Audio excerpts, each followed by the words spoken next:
Grammy Once at the award-winning peak of the rap Chicago game, rapper Lil Lil Durk has Durk now been is sentenced to facing life new in prison. charges Just when he needed for her higher most, plot. India Royale has decided to walk away. And the other defendants The face betrayal a goes maximum beyond the courtroom. sentence His of closest life friends, in federal even those prison. who stood by him through thick and thin, are abandoning him to face the consequences on his own. He want me to be on that The job. queen of loyalty seems to have turned her back on the man she once called her soulmate. Let's dive deeper into this whirlwind of a story. And once I Lil call Durk didn't just rise to fame with a hit collaboration and some flashy chains. His journey began in the trenches. Born Durk Derek Banks on October 19, 1992, in Chicago's Englewood neighborhood, one of the most dangerous areas in the city, his rise to success wasn't handed to him. Growing up in one of the roughest spots in Chicago, Durk's childhood was far from easy. His father, Dante Banks Sr., was sentenced to life in prison when Durk was just a baby, forcing him to fend for himself. By the time he hit his teens, he was already balancing gang ties, street drama, and a dream to break into the music industry. Now, let's talk about how Durk turned that hustle into success. His golden ticket was drill music. This Chicago-born subgenre is raw, gritty, and unapologetically real, mirroring the harsh realities of the streets. Durk's breakout single, L's Anthem, grabbed attention, and by 2013, he had inked a deal between his label, OTF, and Def Jam. But things weren't just about the music. OTF wasn't just a label, it was a movement. Fans saw it as a crew, while critics argued it had a strong gang association, and honestly, both sides had their reasons. Regardless, Durk leaned into it, building a loyal fanbase that grew even stronger as he collaborated with stars like Drake and Lil Baby. By then, Durk wasn't just a rapper, he had become the voice of a generation. However, fame doesn't come with a delete button for your past. Durk's lyrics have always been soaked in themes of betrayal, loss, and revenge, the kind of stuff that hits deep at 2 a.m. when you're scrolling through your ex's socials. But in Durk's case, those stories weren't just for the vibe, they were a preview of the legal storm brewing behind the scenes, one lyric at a time. Before the feds came knocking and Quando Rondo's name was making headlines, there was King Von. Von wasn't just another artist on the OTF roster, he was family, true ride or die vibes. When Durk signed Von in 2018, it wasn't just about dropping hits, it was about loyalty, brotherhood, and building something bigger than music. With his unmatched storytelling and unapologetic street energy, Von quickly became a fan favorite. He didn't just rap about the streets, he brought you into them with every bar. But while his music career was skyrocketing, the streets still had a powerful hold on him, and Von wasn't exactly in a rush to let go. Things soon took a turn. Things came to a head in November 2020 outside an Atlanta hookah lounge, where Von's crew clashed with Quando Rondo's team in a chaotic brawl that escalated into gunfire. The confrontation ended with Von being fatally shot by Timothy Lil Tim Leaks, one of Quando's associates. This wasn't just another headline, it was a gut punch to the rap world and a devastating loss for OTF. Let's be honest, the streets weren't about to let it slide. Fans flooded social media with Slide for Von memes, turning a tragedy into viral content as if it were some sort of game. But for OTF, this was deeply personal. Tensions between Durk's camp and Quando's crew reached a boiling point, and anyone watching could tell it wasn't just about music anymore, it was about loyalty, legacy, and vengeance. Fast forward to August 2022 and things get even messier. Imagine this: a quiet day at a Beverly Hills gas station suddenly turns into a full-blown crime scene. Quando Rondo and his cousin, Salva Robinson aka Lil Poob, are ambushed by gunmen out of nowhere. By the end of it, Lil Poob is tragically dead and authorities are already. Whispers of a targeted hit soon spread. Now, here's where it gets even more intense. Within weeks, a federal investigation places Lil Durk right in the middle of a for-hire conspiracy. Yep, the feds are claiming Durk wasn't just mourning King Von, he was allegedly making moves to settle the score, and they've got the receipts. Let's break down the evidence. First, there's the surveillance footage. Cameras reportedly captured cars linked to OTF tailing Quando Rondo's black SUV through the streets of LA. Then there's the indictment, which details how Durk's crew supposedly traveled from Chicago to Los Angeles. We're talking flights, rental cars, and hotel rooms all booked with credit cards allegedly tied to Durk's label OTF. And as if that wasn't enough, prosecutors claim this entire operation had Durk's fingerprints all over it. The prosecution's star piece of evidence? Lil Durk's own music. They argue that his lyrics glorify and even outline the alleged crime, pointing to bars that oddly align with the events, especially in tracks like Wonderful Wayne and Jackie Boy. Durk's lyrics seem to hit close to home, with lines like "They got an Addy, go, go, got the location, go, go, green light, go, go, go, go, go, go, look on the news and see your son, you screaming no, no." And even in his 2022 track Federal Nightmares, it almost felt like he predicted his own future. But Durk's legal team is hitting back hard. His high-profile lawyer, Drew Findling, the same one who's represented Lil Baby, didn't hold back. He made it clear when you see an artist's rap lyrics quoted as evidence against them, it's a glaring indication that there is no real evidence against that person. Still, the Department of Justice isn't backing down. According to their statement, Durk allegedly targeted Quando Rondo after the death of King Von, and it wasn't just talk. prosecutors claim that Durk and his OTF collective went into full mission mode tracking Quando to a Beverly Hills gas station in August 2022. Now, here's where it gets really juicy. The feds are saying Durk orchestrated the whole thing from behind the scenes using OTF's money to finance the operation, and yes, they've got the receipts. The indictment has it all laid out.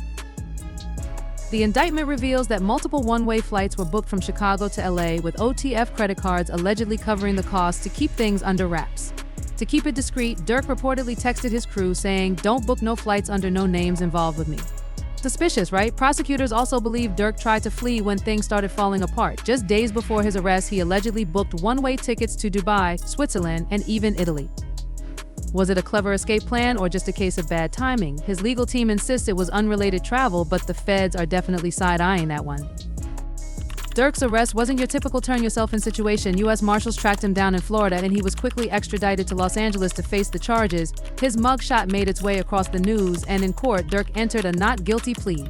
But the stakes are high. If convicted, he's looking at life in federal prison. Yes, life. The feds are stacking their evidence like a Jenga tower. Surveillance footage allegedly shows cars connected to OTF tailing Quando SUV, and investigators claim. After the shooting, the crew reportedly met up at a hamburger joint to divide the payment based on information from a cooperating witness, someone who's basically spilling the beans. And if that wasn't enough, the indictment claims that Durk tried to profit off the situation, dropping lyrics that not only referenced the incident but even sampled audio from a news clip of Quando Rondo screaming in grief. Durk's legal battles bring up a common issue in hip-hop: when does art and real life cross the line? Drill rap, with its gritty lyrics deeply rooted in gang culture, has always blurred that boundary. Prosecutors argue that OTF isn't just a label, it's a criminal enterprise run by Durk himself. They're portraying him as the mastermind behind the gas station shooting, claiming that his music and the streets are inseparable. Durk's trial is scheduled for January 2025, and whether it ends in a full-blown courtroom showdown or a plea deal is still up in the air. For now, his Deep Thoughts album is on hold, and his future is uncertain. The streets may be loud, but the courtroom is going to be even louder, and all eyes are on Lil Durk. What hurts the most isn't just the federal charges, it's the weight of everything he's built now hanging in the balance. The most painful betrayal for Lil Durk isn't just the legal battles, it's the knife in the back from the people he trusted the most. His closest circle, the ones who were supposed to have his back, allegedly turned on him when he needed them most. And the twist? The person accused of snitching is someone from his own camp. Yep. An OTF member is reportedly the informant, and the streets are buzzing with rumors of betrayal. The informant, identified as OTF member Jam, is at the heart of this storm. According to court documents, Jam allegedly wore a wire for years to help authorities build their case against Durk. What makes this even crazier is that Jam, who was released from prison in 2022 after serving 12 years for attempted murder, seemed to have no qualms about implicating Durk. Jam didn't just snitch, he reportedly provided direct evidence linking Durk to the alleged hit on Quando Rondo. According to prosecutors, Jam's hidden recordings captured conversations about payments and the coordination behind the scheme. Even Chicago rapper King Yella got involved, claiming he heard Jam directly name Durk as the mastermind behind the plot to take out Rondo. There are rats out here wearing wires, going into rooms and spilling the truth about things that tie back to people you know. These are the real snitches, the ones making deals and running to court to save themselves. Now, as for India Royale, she's been by Durk's side through thick and thin, or so it seemed. The couple appeared to be the picture-perfect example of loyalty in hip-hop, from their matching outfits to the public displays of affection. Fans saw them as the ultimate ride-or-die duo. But now, with Lil Durk facing shocking federal charges, that love story is starting to unravel like a reality TV reunion. Rumor has it that India might be rethinking her role as Durk's #1 supporter. India Royale, born India Cox, has been with Durk since around 2017, but she's not just the rapper's girlfriend, she's an entrepreneur, social media influencer, and a dedicated mom to their daughter, Willow. With 2 kids in total, India has built a brand for herself as a boss mom. She has millions of followers, a successful hair care line, and a growing influence, but with everything going on, it's unclear where her loyalty stands now. India Royale has built an enviable Instagram aesthetic, showing off her life as an entrepreneur, influencer, and mom. She stood by Durk through their tumultuous relationship, enduring the highs and lows in engagement in 2021, a split in 2023, and a reunion that had fans rooting for their love.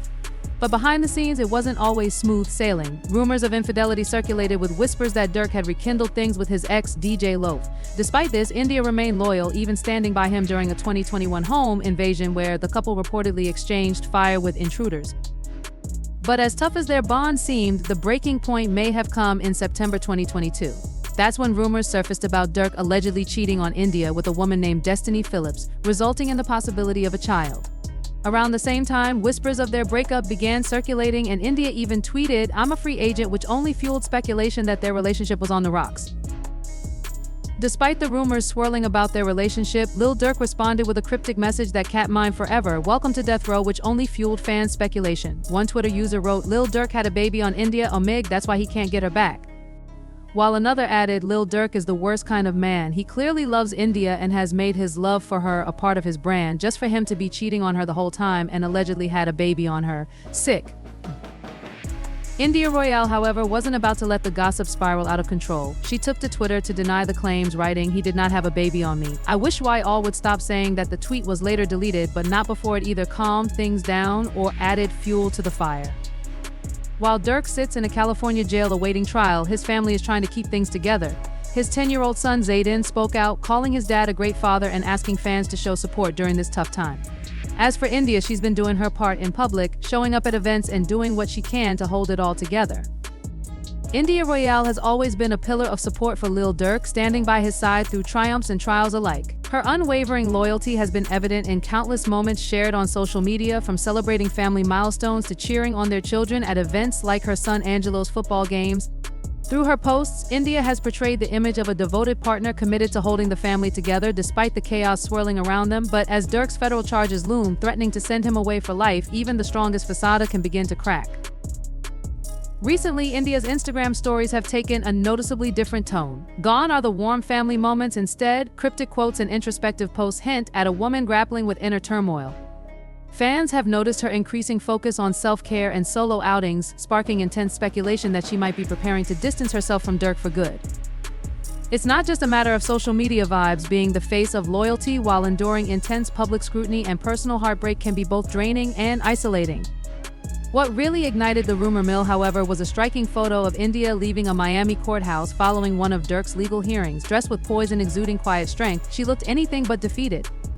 Her confident stride seemed to send a powerful message: she won't be defined or broken by Durk's legal troubles. Observers were quick to interpret the image as symbolic. India might be ready to move forward, regardless of the personal cost. Though she hasn't publicly announced a split, her actions suggest she's carefully considering her next steps, weighing her future against the mounting chaos tied to Durk's legal battles. But can anyone truly fault India for contemplating a fresh start? The emotional weight she's carrying is immense.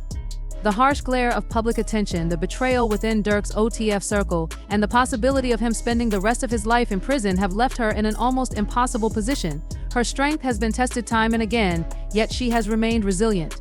Still, even the strongest hearts have limits.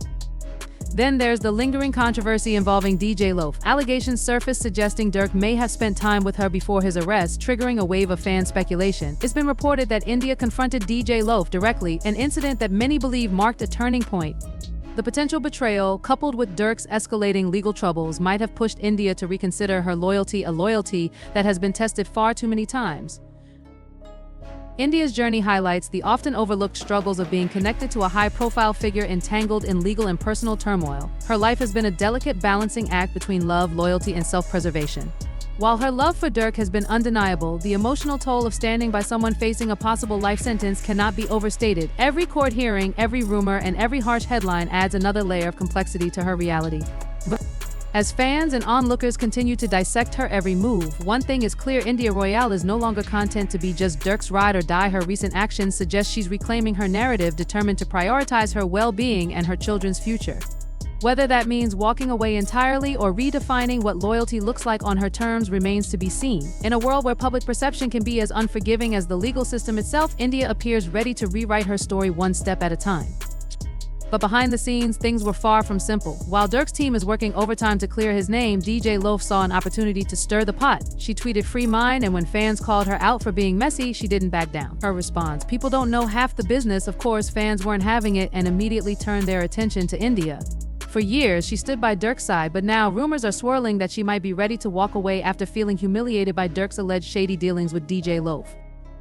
Meanwhile, Durk's new album Deep Thoughts looms in the background, adding more uncertainty to an already tumultuous situation. Deep Thoughts has been delayed indefinitely as Durk's team insists he's focusing on his legal battles. Meanwhile, the industry is buzzing with questions. Can Durk recover if he's convicted, or will this mark the end of his reign? This case isn't just about him, it's part of a larger conversation about hip-hop's ongoing struggle with law enforcement and public perception. From Young Thug to YNW Melly, the targeting of rappers by the legal system has sparked outrage and calls for advocacy. So, what's the verdict? Is Lil Durk really the mastermind the feds claim him to be, or is this just another example of the justice system targeting black artists? And will Royale finally walk away, or is there still hope for reconciliation?